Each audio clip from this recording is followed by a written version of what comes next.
Mu by'okwerinda ebibadde eby'ekitalo, Munna FDC Dr. Kiiza Besigye yeetabye mu kusaba mu kibuga eky'e Mbarara.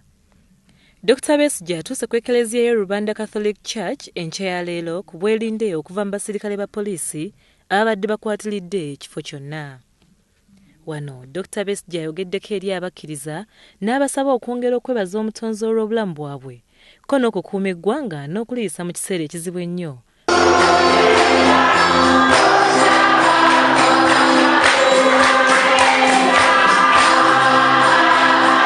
Mu buli nsonda, Dr. Besigye abadde awerekeddwako omuloodi wa Kampala Elias Lukwago, Mubarak Munyagwa, Roland Mugume ko ne Francis Mwejukye.